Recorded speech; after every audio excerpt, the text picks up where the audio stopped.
Friends, ഏവർക്കും കുഞ്ഞുമോൾസ് നാടൻ രുചികളിലേക്ക് സ്വാഗതം.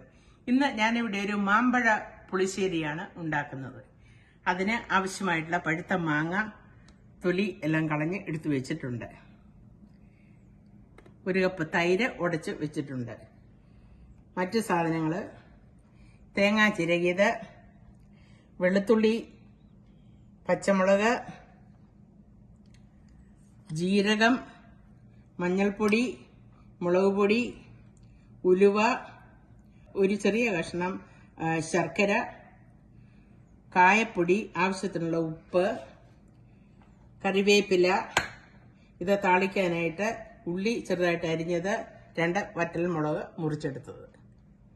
ഇത്രയും സാധനങ്ങളാണ് ഇതിന് ഉപയോഗിക്കുന്നത്.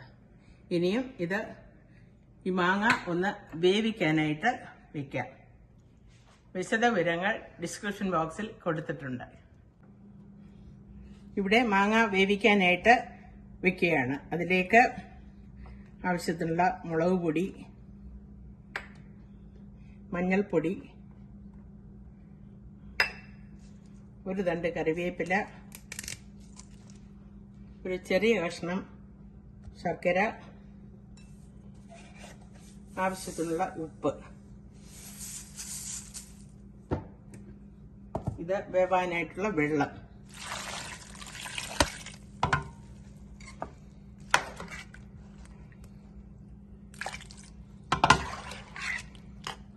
ഇനിയും തീ ഓണാക്കി മാങ്ങ നല്ലതുപോലെ ഒന്ന് വെന്ത് വരാനായിട്ട് വെയിറ്റ് ചെയ്യാം. ഇത് അടച്ചു വെച്ച് തീ ഹൈ ഫ്ലെയിമിലിട്ട് നല്ലതുപോലെ ഒന്ന് വെന്ത് വരാനായിട്ട് വെയിറ്റ് ചെയ്യാം. ഇടയ്ക്കിടയ്ക്കൊന്ന് ഇളക്കി കൊടുത്താൽ മതി. മാങ്ങ വേവുന്ന സമയം ഇതിന് ആവശ്യത്തിനുള്ള അരപ്പ് അരച്ചെടുക്കാം. തേങ്ങ, പച്ചമുളക്, വെളുത്തുള്ളി,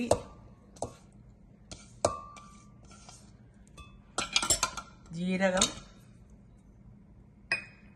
ഒരു തണ്ട് കറിവേപ്പില, ആവശ്യത്തിനുള്ള വെള്ളം കൂടി ഒഴിച്ച് ഇത് നല്ലതുപോലെ ഒന്ന് പേസ്റ്റാക്കി അരച്ചെടുക്കാം.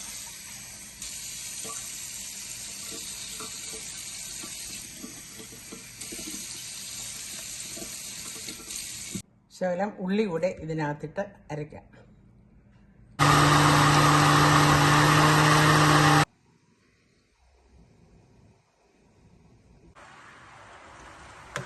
ഇവിടെ മാങ്ങ നന്നായി വെന്ത് വെള്ളവും ഒത്തിരി പറ്റിയിട്ടുണ്ട്. ഇനിയും ഇതിലേക്ക് തേങ്ങ അരച്ച് വെച്ചിരിക്കുന്നത് ഒഴിക്കും. അല്പം വെള്ളം കൂടെ ഈ ജാറ് കഴുകി അതിനകത്തോട്ട് ഒഴിക്കും.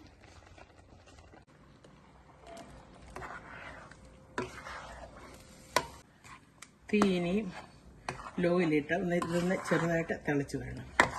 തിളച്ച് വരുമ്പോൾ പിന്നെ തൈര് ചേർത്ത് തീ ഓഫ് ചെയ്യാം. എന്നിട്ട് പിന്നെ ഇതിലേക്ക് താളിച്ച് ചേർക്കാം.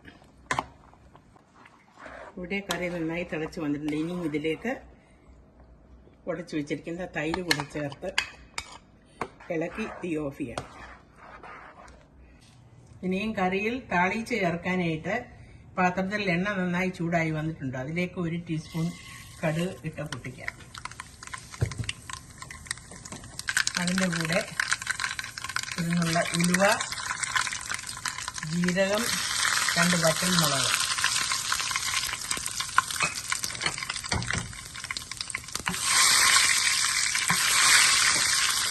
ഇനി ഈ അരിഞ്ഞ് വെച്ചിരിക്കുന്ന ഉള്ളി കൂടെ അതിനകത്തിട്ട് വഴറ്റാം. കറിവേപ്പിലയും എല്ലാം കൂടിയിട്ട് തന്നെ നല്ലപോലെ വഴറ്റി കറിയിൽ ചേർക്കാം.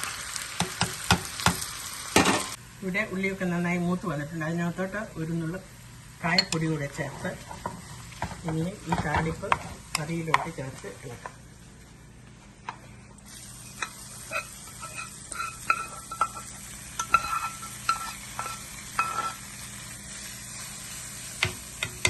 ഒരു മിനിറ്റ് നിന്ന് അടച്ചു വെക്കാം. ഇവിടെ മാമ്പഴ പുളിശ്ശേരി റെഡി ആയിട്ടുണ്ട്. ഇനിയും ഇത് ഒരു സെർവിങ് ഡിഷിലോട്ട് മാറ്റാം. ഇവിടെ വളരെ സ്വാദിഷ്ടമായ മാമ്പഴ പുളിശ്ശേരി റെഡി ആയിട്ടുണ്ട്. ഇത് വളരെ എളുപ്പത്തിൽ ഉണ്ടാക്കാവുന്നതാണ്. എല്ലാവരും ഒന്ന് വീട്ടിൽ ട്രൈ ചെയ്ത് നോക്കുക. ഇഷ്ടമായാൽ please like, share and subscribe to my channel.